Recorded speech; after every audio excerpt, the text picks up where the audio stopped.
Hello friends, आज मैं explain करूंगा साल 2018 की फिल्म 50 शेड्स फ्रीड को। ये फिल्म इस सीरीज़ का थर्ड पार्ट है। सबसे पहले पार्ट का नाम था 50 shades of grey, second part का नाम था 50 शेड्स डार्कर और यह है थर्ड पार्ट 50 शेड्स फ्रीड।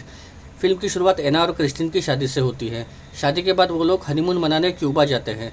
वहाँ बीच पर दोनों एंजॉय कर रहे होते हैं कि तभी एक छोटा बच्चा उनके पास आता है। वो क्रिस्टिन को रंगीन छोटे पत्थर देता है। पहले तो क्रिस्टिन मना कर देता है, मगर फिर एना के कहने पर ले लेता है। फिल्म के दूसरे सीन में दिखाया गया है कि एक अनजान आदमी ग्रे एंटरप्राइज में आता है और सर्वर रूम में घुसकर वहां बॉम्ब लगा देता है। क्रिस्टिन की सेक्रेटरी उसे बताती है कि सर्वर रूम में लगी आग को जल्दी ही कंट्रोल कर लिया गया था, मगर थोड़ी देर हो जाती तो बहुत बड़ा नुकसान हो सकता था। सेक्रेटरी बताती है कि वो अनजान आदमी सर्वर रूम से क्रिस्टिन की कुछ पर्सनल इन्फॉर्मेशन लेकर गया है। सीसीटीवी फुटेज देखने पर एना कहती है कि अरे ये तो जैक है। जैक एना का पिछला बॉस होता है।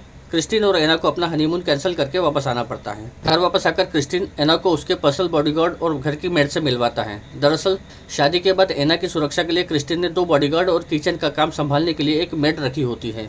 आज का खाना एना खुद अपने हाथों से बनाना चाहती है तो मेड मुस्कुराकर बोलती है कि आप ही का घर है, आप जैसा चाहेंगे वैसा ही होगा। एना क्रिस्टिन के लिए खाना बनाती है। खाना खाते समय वो क्रिस्टिन से फ्यूचर और बच्चों के बारे में बात करती है, मगर वो बात को टालते हुए कहता है कि उसे अभी बच्चे नहीं चाहिए। अगले दिन एना ऑफिस में पहुंचकर चौंक जाती है क्योंकि उसका केबिन अब आलीशान हो चुका होता है और साथ ही उसका प्रमोशन भी हो चुका होता है। एना ऑफिस में काम कर रही होती है कि तभी वहाँ क्रिस्टिन आ जाता है और एना से पूछता है कि उसने उसे काफ़ी सारे मेल किए, मगर एना का जवाब क्यों नहीं आ रहा। साथ ही क्रिस्टिन उससे कहता है कि अब शादी हो चुकी है, इसलिए उसे अपना नाम एना स्टील से बदलकर एना ग्रे रख लेना चाहिए। इस पर एना कहती है कि वो इस बारे में सोचेगी। शाम को क्रिस्टिन एना को पिक करने उसके ऑफिस आता है। वो एना को अपने नए घर में ले जाता है। यह घर एना को बहुत पसंद आता है। वहाँ क्रिस्टिन एना को जिया से मिलवाता है, जो कि एक आर्किटेक्ट है।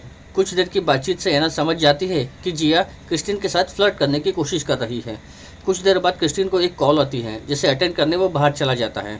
उसके जाने के बाद एना जिया को वार्निंग देती है कि वो क्रिस्टिन से दूर रहे, नहीं तो उसे इस काम से हाथ धोना पड़ेगा। तभी क्रिस्टिन वापस आ जाता है। वापस लौटते समय एना कार चला रही होती है। क्रिस्टिन नोटिस करता है कि कोई उनका पीछा कर रहा है। वो एना को कार तेज चलाकर किसी सेफ जगह पार्क करने को कहता है। एना बड़ी समझदारी और चालाकी से गाड़ी को एक सेफ जगह पर पार्क कर देती है। एना की ड्राइविंग और चालाकी को देखकर क्रिस्टिन इंप्रेस हो जाता है। फिर दोनों वही पार्किंग में ही फिजिकल रिलेशन बनाते हैं। वापस आने पर उन्हें पता चलता है कि उनका पीछा करने वाली एक औरत थी। क्रिस्टिन एना को अपने साथ बिजनेस टूर पर ले जाना चाहता है तो एना मना करते हुए कहती है कि अगर वो चली गई तो उसका काम डिस्टर्ब हो जाएगा, और वैसे भी चिंता की कोई बात नहीं क्योंकि यहाँ दोनों बॉडीगार्ड तो है ही जो उसकी रक्षा करेंगे। अगले सीन में दिखाया गया है कि एना और क्रिस्टिन बाथरूम में होते हैं। एना क्रिस्टिन को नहला रही होती है और उसके बाल काटना चाहती है। कैंची लाने के लिए जब वो एक डेस्क खोलती है तो उसमें गन दिखाई देती है। एना जब क्रिस्टिन से गन के बारे में पूछती है तो वो सिक्योरिटी के लिए रखी है बोलकर बात को टाल जाता है। सुबह एना जब जागती है तो देखती है कि क्रिस्टिन टूर पर जाने की तैयारी कर चुका है। जाते समय वो एना को ऑफिस से सीधे घर आने की सलाह देकर चला जाता है। ऑफिस में एना को उसकी फ्रेंड कैट का मैसेज आता है। वो शाम को एना के साथ ड्रिंक का प्रोग्राम बनाती है। हालांकि क्रिस्टिन ने मना किया होता है, मगर थोड़ी हिचकिचाहट के बाद एना तैयार हो जाती है।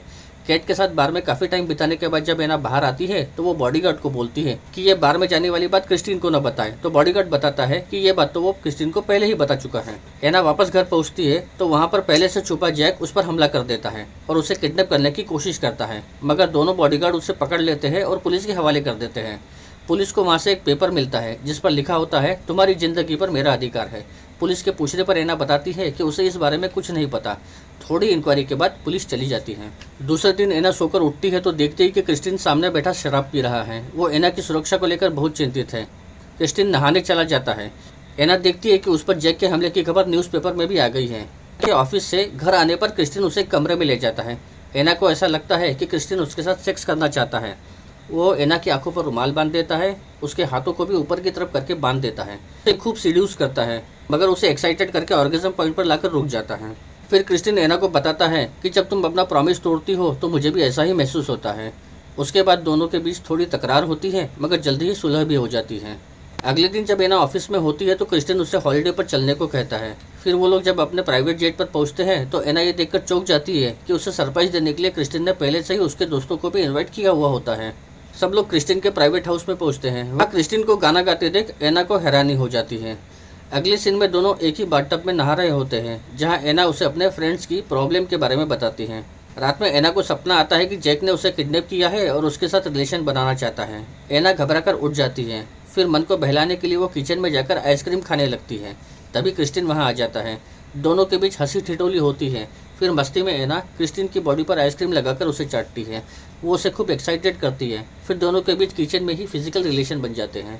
नेक्स्ट डे क्रिस्टीन को जैक के बारे में कुछ इन्फॉर्मेशन मिलती है। दूसरी तरफ एना दोस्तों के साथ पार्टी में होती है। वहाँ कैट का बॉयफ्रेंड उसे शादी के लिए प्रपोज करता है।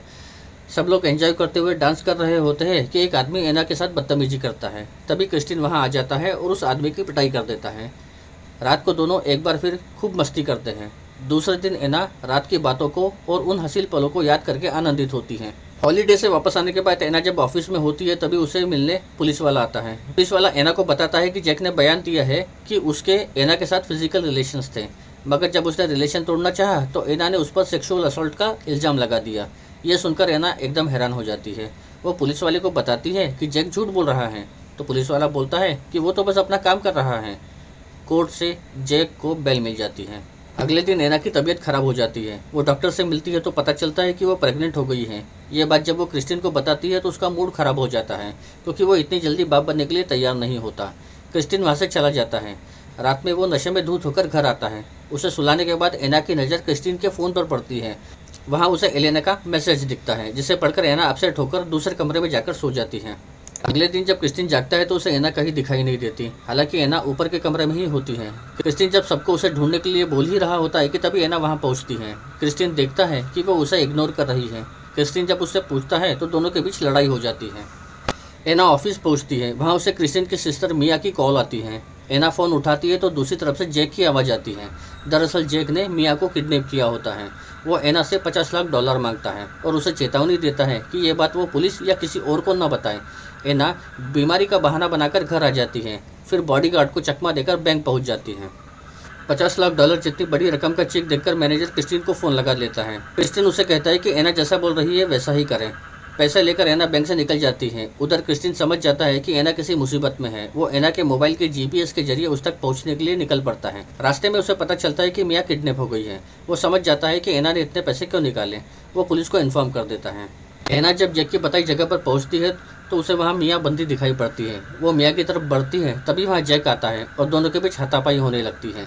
जैक एना को धक्का देकर गिरा देता है। घायल एना अपनी गन निकालकर जैक पर फायर कर देती है। तभी क्रिस्टीन पुलिस के साथ वहाँ पहुँचता है। एना को हॉस्पिटल में ले जाया जाता है। वो क्रिस्टीन से अपने बच्चे के बारे में पूछती है तो क्रिस्टीन जवाब देता है कि वो ठीक है। हॉस्पिटल से छुट्टी मिलने के बाद दोनों क्रिस्टीन की माँ की कब्र पर जाकर फूल चढ़ाते हैं और फिल्म यही खत्म हो जाती है। तो दोस्तों, कैसी लगी आपको ये एक्सप्लेनेशन? अगर अच्छी लगी हो तो मुझे कमेंट बॉक्स में ज़रूर बताना, और अगर किसी को इस मूवी की लिंक चाहिए हो तो मुझे मैसेज कर सकता है, मैं उसे लिंक दूंगा। अब मैं चलता हूँ, जल्दी ही आऊँगा एक नई कहानी लेकर। तब तक के लिए हैव अ नाइस डे।